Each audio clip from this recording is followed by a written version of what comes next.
അമ്പനെ നമ്മുടെ പുതിയ പടത്തിന്റെ ഓഡീഷൻ സമയം എത്ര മണിയാ പറഞ്ഞേക്കുന്നത്? 11 മണി. 11 മണി. നമ്മളെ പടത്തിന്റെ പേരിനേട്ടേക്കുന്നത് എന്ത് പ്രൊഡ്യൂസറാണ് നിങ്ങൾ? ഇപ്പോഴും പടത്തിന്റെ പേരറിയില്ലേ? അല്ല, സാറാണല്ലോ ഇതെല്ലാം ചെയ്യണത്. കാശല്ലേ ഞാൻ മുടക്കുന്നേ. നമ്മുടെ പുതിയ പടത്തിന്റെ പേര് അഡ്ജസ്റ്റ്മെന്റ്. പേര് കൊള്ളാല്ലേ, ഒരു ന്യൂജൻ പവർ ഉണ്ട് അതിന്. അതുകൊണ്ടല്ലേ ആ പേരിട്ടത്. സാറേ, ഞാൻ ചോദിക്കുന്നോണ്ടൊന്നും തോന്നരുത്. ഞാനാണ് ഈ സിനിമയുടെ നായകൻ. രണ്ടുപേരോടാണ് എന്നെ നായകനാക്കിയത്. അതെ, അത് ഞാനൊരു ബാറിലെ സപ്ലയർ ആയിരുന്നു. ആ ഒരു കോംപ്ലക്സ് എനിക്കുണ്ട്. അപ്പൊ ഞാൻ ചോദിക്കുന്നത്, ഞാൻ എന്റെ കുഴപ്പം കൊണ്ടാണോ ഇതുവരെ ആരും ഓഡീഷൻ ഒന്നും വന്നിട്ടില്ല?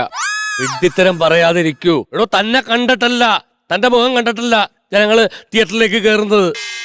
എന്റെ പേര്, ഡയറക്ടറിന്റെ പേര് തുമ്പോളി അമ്പാൻ എന്ന പേര് കേട്ടിട്ടാണ്, കണ്ടിട്ടാണ്, വായിച്ചിട്ടാണ് ജനങ്ങൾ കയറുന്നത്. കാരണം മലയാള സിനിമയ്ക്ക് അത്രയേറെ സിനിമകൾ, എന്റെ സൂപ്പർ ഹിറ്റ് സിനിമകൾ ഞാൻ സംഭാവന ചെയ്തിട്ടുണ്ട് മലയാള സിനിമയ്ക്ക്. മനസ്സിലാവുന്നുണ്ടോ? നിക്ക് താൻ എന്താ പറഞ്ഞ? ആരും വന്നിട്ടില്ല. അങ്ങോട്ട് ഒന്ന് നോക്കിയേ, 3 കിലോമീറ്ററോളം ക്യൂ ഉണ്ടോ? നമ്മുടെ ഓഡീഷന് പങ്കെടുക്കാനുള്ള ക്യൂ ആണ് കാണുന്നത്. ഏതാ? ആ സാറേ, ആ ക്യൂവിന്റെ അറ്റം എന്ന് പറഞ്ഞ അപ്പുറത്തെ സൈഡില്ലേ, അത് ബിവറേജസ് ആണ്. ബിവറേജിലോട്ട് പോകുന്ന ക്യൂ ആണ് ആ നിൽക്കുന്നത്.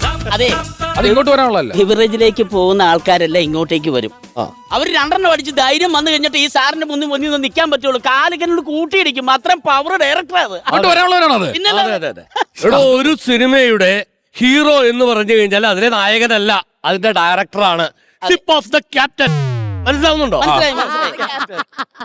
പക്ഷെ അമ്പാനെ ഒരു കാര്യം മനസ്സിലാക്കണം. എന്താണ്? കാശ് മുടക്കാൻ ആളുണ്ടെങ്കിൽ മാത്രമേ ഒരു സിനിമ ഉണ്ടാകത്തുള്ളൂ. ഒരു സിനിമ ഉണ്ടാകുമെങ്കിൽ പ്രൊഡ്യൂസർ പൈസ മുടക്കണം. അല്ലാണ്ട് ചുമ്മാ ഒന്നും സിനിമ ഉണ്ടാകത്തില്ല. പിന്നെ നിങ്ങൾ വഴക്കിടാൻ വേണ്ടി പറഞ്ഞല്ല. നിങ്ങൾ ഇതിനകത്ത് സ്ഥിരമുള്ള, ഞാനത് ആദ്യമായിട്ടുള്ള ഒരാളാണ്.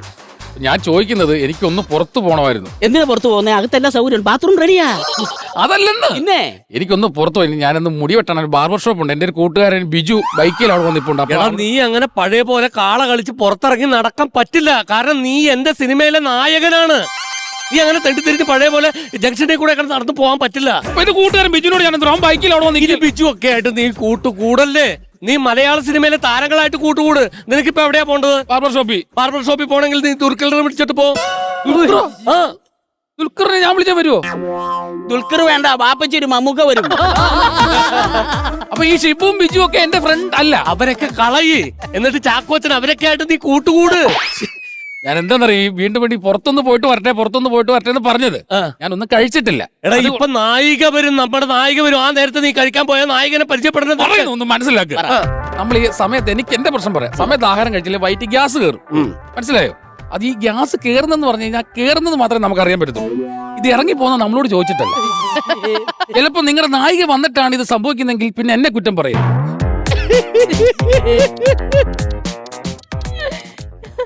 രണ്ടക്ഷരമുള്ള ഒരു സാധനത്തെ വളരെ സരസമായി, അതിമനോഹരമായി, കാവ്യാത്മകമായി അവതരിപ്പിച്ച നീ തന്നെയാണ് എന്റെ സിനിമയിലെ നായകൻ.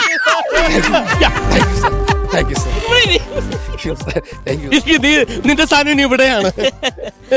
വരുന്നുണ്ട് സാർ, നായിക വരുന്നു.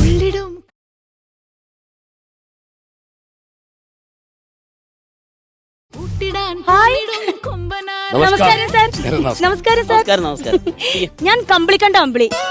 എങ്ങനെ പേരൊന്നുകൂടി പറഞ്ഞേ? കമ്പിളിക്കണ്ട അമ്പിളി. സാജൻ പള്ളൂർത്തിയാണോ പേരിട്ടത്? അല്ല, ഭയങ്കര പ്രാസം. സാറേ, ഞാൻ ഒറ്റയ്ക്ക് വഴിവെട്ടി വന്നവളാണ്. എന്നിട്ട് പിക്കാസ് മമ്മട്ടിക്ക് എവിടെ? അയ്യോ, അത് നോട്ട് ചെയ്യണം. ഉഗ്രം കോമഡിയാ. സാറേ, അതല്ല, ഞാൻ അത്രയും സ്ട്രെയിൻ ചെയ്ത് വന്നതാണെന്നാ ഞാൻ ഉദ്ദേശിച്ചത്. മനസ്സിലായി. എനിക്ക് മനസ്സിലാവുന്നുണ്ട്. പ്രത്യേകിച്ച് വല്ല കഴിവുകളൊക്കെ എന്താണ്? ഞാൻ പാട്ട് പാടും. നന്നായിട്ട് പാടുവോ? ഓ, നന്നായിട്ട് പാടും. ആ, പാടും. സാറേ, നമ്മുടെ സിനിമയിൽ പാടാനായിട്ട് ആരാ? നമ്മുടെ സിനിമയിൽ ഒറ്റ പാട്ടേ ഉള്ളൂ. അത് നമ്മള് കേസ് ചിത്ര ചേച്ചിയെ കൊണ്ടാണ് പാടിക്കുന്നത്. മറ്റന്നാ ചിത്രനെ കട്ട് ചെയ്തേ. ചെന്നൈയിൽ വെച്ച് റെക്കോർഡിംഗ്. വേണ്ട, അമ്പിളി പാടും. എന്തിനാണ്? ചിത്രമൊന്നും വേണ്ട. ഓക്കെ, ഞാൻ കട്ട് ചെയ്തോളാം. പിന്നെ വേറെ കഴിവുകള്? വേറെ ഡാൻസ് ചെയ്യും. നന്നായിട്ട് കൊറിയോഗ്രാഫ്. ഓ, അതെല്ലാം ചെയ്യും. നന്നായിട്ട് ചെയ്യും. നമ്മുടെ സിനിമയിൽ ആരാ കൊറിയോഗ്രാഫ്? ലതാ. വേണ്ട, കട്ടി. അല്ല, മധുര. നല്ല ഞാൻ കൺട്രോളർ. വേറെ പിന്നെ പറയുകയാണെങ്കിൽ ഞാൻ ചെറുതായിട്ടൊക്കെ വരയ്ക്കും. ആർട്ടുണ്ട്. ആർട്ട് വർക്കാരൻ സിദ്ധാർത്ഥൻ കൈപ്പോങ്കലം. എന്തിനാണ് വെറുതെ ബുദ്ധിമുട്ടിപ്പിക്കുന്നത് അവര് 15 പേരുണ്ട്. 15 പേര് വേണ്ട. സാറ് സെറ്റൊക്കെ ഇടാനുണ്ട്. സൂര്യ ചെയ്യും. സൂര്യല്ല, അമ്പിളി. അമ്പിളി ചെയ്യും. അമ്പിളി ചെയ്യും. അല്ല, ഒറ്റയ്ക്ക് നിന്ന് ഈ സെറ്റൊക്കെ എങ്ങനെ ഇടും? ഒറ്റയ്ക്ക് നിന്നിട്ടോളൂന്ന് പറഞ്ഞില്ലേ, എന്റെ പടമല്ലേ, പിന്നെന്താണ്? ഓക്കെ, ഒരു മിനിറ്റ്. അമ്പിളി ഡയറക്റ്റ് ചെയ്യോ? അയ്യോ അതിൽ മാത്രം ഞാൻ കൈവച്ചിട്ടില്ല. സന്തോഷം. അമ്പിളി ഒരു കാര്യം ചെയ്യും, ഒരു പാട്ടങ്ങ് പാടിക്കേ. പാട്ട് പാടാം, പക്ഷെ എന്താ വെച്ചാൽ ഞാൻ ഈ ശാസ്ത്രീയ സംഗീതം ഒന്നും പഠിച്ചിട്ടില്ല. പക്ഷെ തമ്പാനൂർ കച്ചേരിക്ക് പാടിയിട്ടുണ്ട്. ഏത് കച്ചേരി? തമ്പാനൂർ കച്ചേരി. തഞ്ചാവൂർ കച്ചേരി അമ്പിളി. അയ്യോ ആക്ച്വലി ഞാൻ തഞ്ചാവൂരാണ് പോവാൻ ഉദ്ദേശിച്ചത്. പകുതി എത്തിയപ്പോ എന്റെ പൈസ കഴിഞ്ഞു പോയി. അപ്പൊ തമ്പാനൂർ ഇറങ്ങി ഒരു കച്ചേരി അങ്ങ് കിഴിച്ചി. ഈ പടം കഴിയുമ്പോ കൈ നിറ പൈസ ആയിരിക്കും. ആണോ? പാട്ടങ്ങ് പാട്. പാടട്ടെ. അയ്യോ ഞാൻ സാധാരണ പെർഫോം ചെയ്താണ് പാടാറ്. കുഴപ്പമില്ലല്ലോ. ഇപ്പോഴത്തെ യൂത്തിന് വേണ്ടി പാടാം.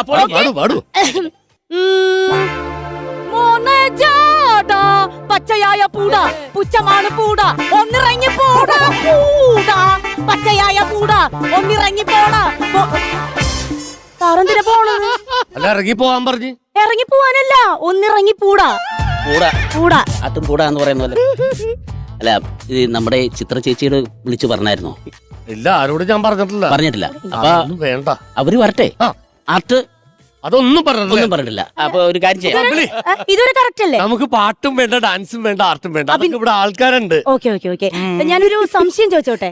നമ്മുടെ സിനിമയുടെ പേര് അഡ്ജസ്റ്റ്മെന്റ് എന്നാണല്ലോ. അതെ. അപ്പൊ എനിക്ക് ഈ പേര് കേട്ട പിന്നെ ഭയങ്കര ടെൻഷൻ. എന്താണ്? ഈ സിനിമ റിലീസ് ആയിട്ടെങ്ങാനും വിജയിക്കുകയാണെങ്കിൽ അഡ്ജസ്റ്റ്മെന്റിൽ അഭിനയിച്ച നായിക എന്ന ആൾക്കാർ തെറ്റിദ്ധരിക്കുവോ എന്നൊരു അങ്ങനെ ഒരു തെറ്റിദ്ധാരണയൊന്നും വേണ്ട. ഓക്കെ ആണല്ലോ.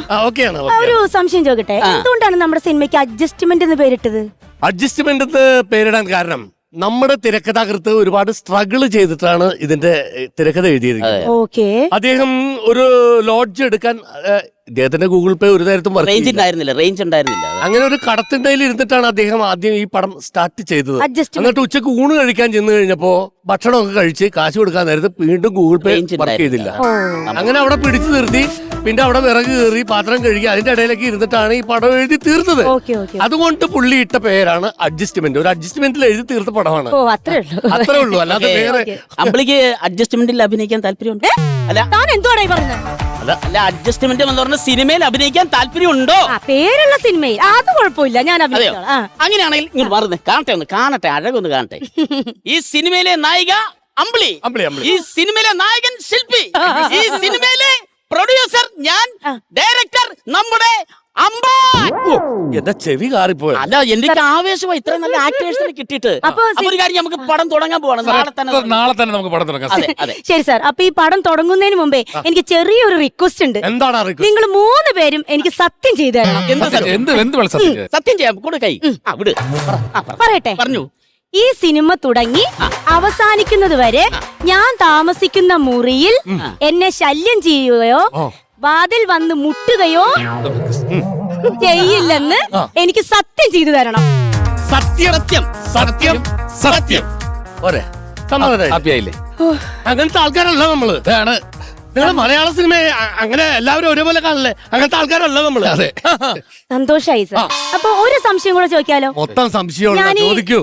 സത്യം ചെയ്യുമെന്ന് ചോദിച്ചപ്പോഴേ നിങ്ങൾ 3 പേരും നല്ല കോൺഫിഡൻസ് ആയിട്ട് പെട്ടെന്ന് സത്യം ചെയ്തു തന്നു. അതെന്താ സാർ ഒന്നും ആലോചിക്കാതെ അങ്ങ് സത്യം ചെയ്തു? ഞാൻ പറഞ്ഞല്ലോ, നമ്മുടെ സിനിമ എന്ന് പറഞ്ഞു കഴിഞ്ഞാൽ ഒരു ലോ ബഡ്ജറ്റ് സിനിമയാണ്. ഈ സിനിമയിൽ അഭിനയിക്കുന്നതല്ല, ഈ സിനിമയിൽ വർക്ക് ചെയ്യുന്ന ആർക്കും ഓരോരുത്തർക്കും ഓരോ റൂമായിട്ട് ഇല്ല. മൊത്തം ഒരു ഹാൾ എടുത്തിട്ട് ആ ഹാളിൽ ഒരു പാ വിരിച്ചിട്ട് നമ്മളെല്ലാവരും കൂടി ഒരുമിച്ച് കിടന്നിട്ട് ഒറ്റ പുതപ്പിട്ട് മൂടി സ്നേഹത്തോടെ നമ്മൾ കെട്ടിപ്പിടിച്ചു നടക്കും. വൃത്തിയായിട്ടവന്മാരെ, നിനക്കൊക്കെ ഒറ്റ മുറിയിൽ ഒറ്റ പായിൽ ഒറ്റ പുതപ്പിന്റെ ഉള്ളിൽ സ്നേഹിച്ച് കഴിയണമെങ്കിലേ നിങ്ങളൊക്കെ വീട്ടിൽ നിന്ന് പെണ്ണുമ്പിള്ള വിളിച്ചോണ്ട് പാടോ. അവന്റെ ഒക്കെ ഒരു അഡ്ജസ്റ്റ്മെന്റ്. ആർക്ക് വേണോടോ നിന്റെ ഒക്കെ സിനിമ? അവൻ അഡ്ജസ്റ്റ്മെന്റിൽ സിനിമ എടുക്കാൻ പോയേക്കുന്നു.